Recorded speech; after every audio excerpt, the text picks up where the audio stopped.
For today's DIY crafting experiment, I really wanted to use my empty tissue box to make some earrings. So I started out by cutting the tissue box.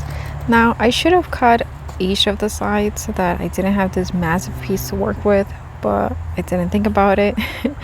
And I ended up just grabbing one of my existing earrings that I love, which is a teardrop shape, to help me create the general idea of how my earring was going to look like.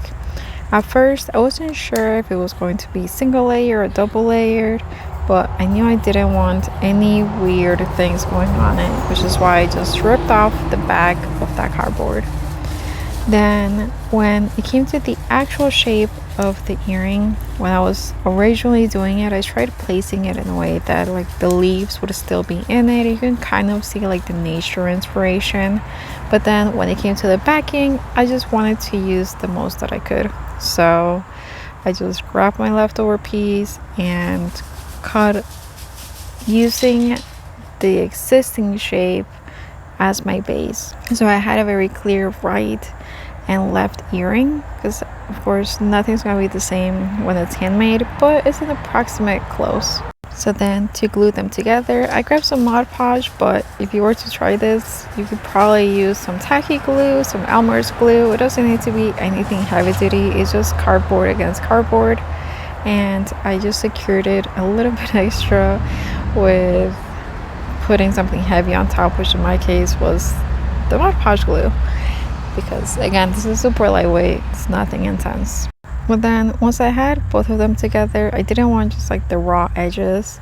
Technically speaking, I could have sanded it. I have sanded cardboard before as well in my projects in college, but I didn't want to do that. I actually wanted to give it like this 3D effect to make it look pretty, or at least that's the idea I had in my head. So after a lot of trial and error, a lot of patience, I figured out kind of like the best way to control how much glue was coming out. Controlling the glue amount was probably the hardest part of this project. Now, as a plus, because this is cardboard that they put like shiny stuff on the outside, and cardboard and glue don't really like stick together. They sort of do, but they don't. Anytime I made a mistake, I could just rip it right off without any effort and then glue it back on. Now, this didn't work so well when it came to the inside. I was like, oh, it looks nice on the outside. Why don't I just do it on the inside? And then when I did it on the inside, I couldn't figure out how to position the cardboard in a way that it wasn't awkward for my glue gun. And then all of the things were continuing to be like different widths, which was really bothering me. But then I was like, oh well, it's nature, so it's okay. But I figured out that if I just kind of went back and forth with these smaller ones, then I would be okay. And then using like a pin, a sewing pin, then I could try and fix the shape a little. Now the fixing of the shape didn't really work. Really, the main thing that worked with these shapes was to make sure that my glue gun, like the glue that was coming out, was really hot, because that way when I went back over it, it would like blend with itself instead of laying on top. So that was really the key of the project. The issue with using that pin, it was that it like stretched it out, but then it would stretch it out for areas that I didn't want it in. Now after it dried out, I thought that I cut out all of the excess, all of the things that I didn't want to be there. So I got right into painting. I wanted to paint my glue white. I thought it would look nice with the blue hues. Now, of course, if you're fancy, I think they sell like glue sticks that are actually like glittery and in colors and all of that, so you could save yourself some painting. But because I just don't have any of that fanciness, then I just used my clear glue stick and lots of patience to paint this thing.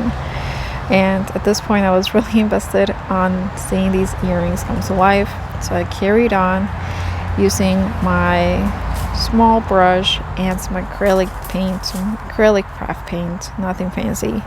But as I was painting it, I realized that there was all of these little hairs, and these little hairs became pretty obvious that I didn't take enough time to truly get rid of them when I thought I was cleaning up, because then I kept seeing them again and again.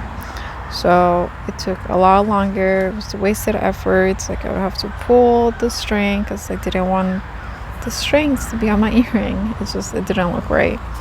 So then I'd have this string with paint, and then it's like the danger of like now I have all of this paint on my fingers. So it created a lot of extra effort. So I would say if you try and do this too, make sure that you like rub your fingers against the glue and the cardboard and pull it like in different directions so that you can truly get all of those hairs out before you start painting. But after I finally spent a minute and a half removing everything, for sure this time, then I started doing all of the painting again. And when it came to the painting, the way that the glue, at least in my experience, has worked is that I usually have to do multiple layers. So the first layer is a layer to just kind of give it some texture, some grip almost. And then afterwards, then you get to add on the next layer, and it gets darker and it gets darker. You know, you would think that because it's something clear, it would be pretty quick to do, but that's not the case. So after lots of layers and turning it around, the front of it looked good. So then I was ready to tackle the sides. For the sides, even though maybe it wasn't completely necessary, like no one's going to be looking at my earrings that closely, I just feel weird having an incomplete project. So I repeated the same steps, doing a single one, then repeating over and over until it was all there. Now at first I wasn't using that wet of a brush, so it made things a little bit more tedious, especially around the edges, and then it was pretty messy because of it. I would have been better off using a wetter paintbrush than what I did, because the paint itself, even when it dries, like it still creates like this crust around it, which is fine for like the feel that I was going for with the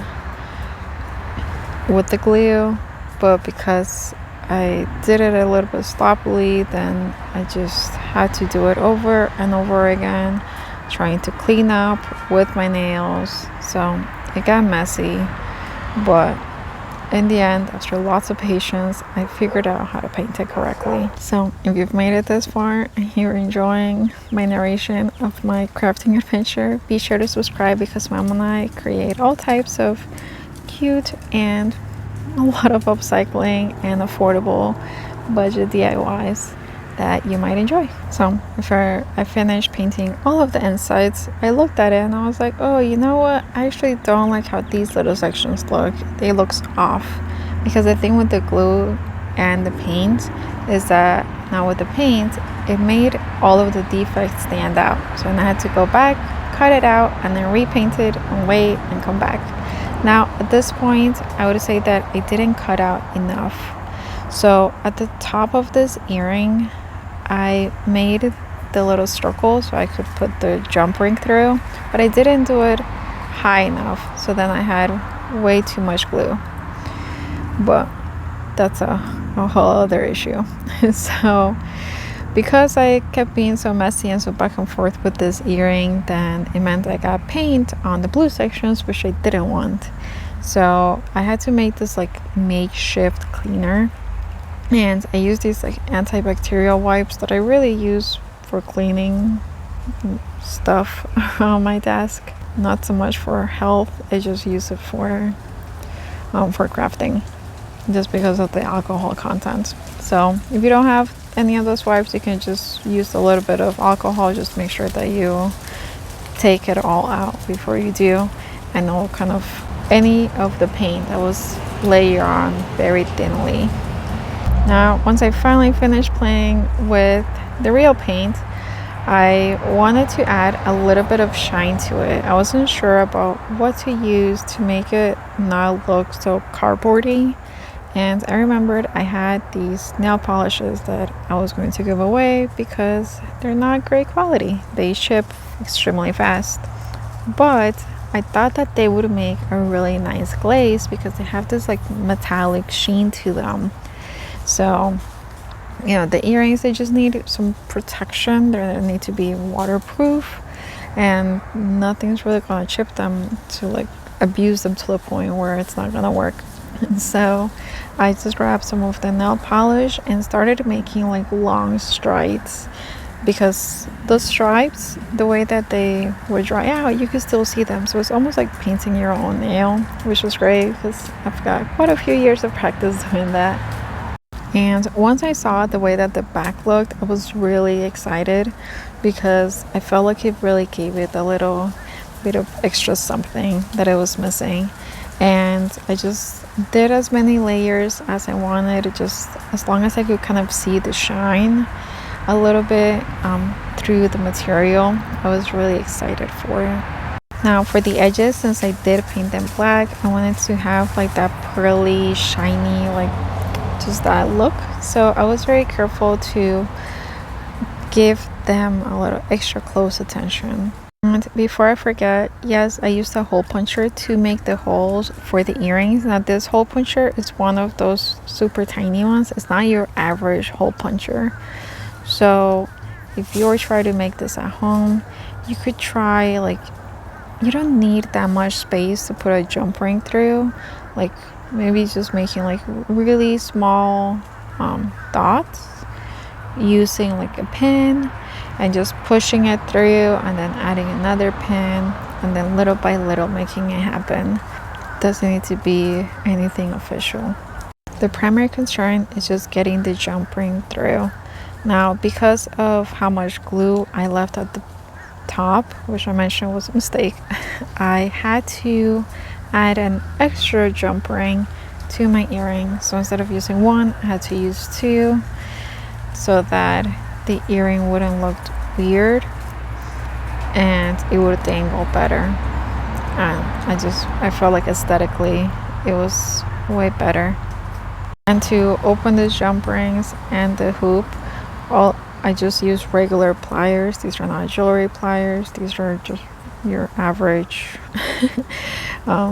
just mechanical stuff. And I did get my jump rings and my earrings from the Dollar Tree, just in case you're curious. So now I have some really cute earrings made out of a tissue box. So upcycling, recycling, and making things look cute. And be sure to watch this video right here of my mom upcycling a sun catcher.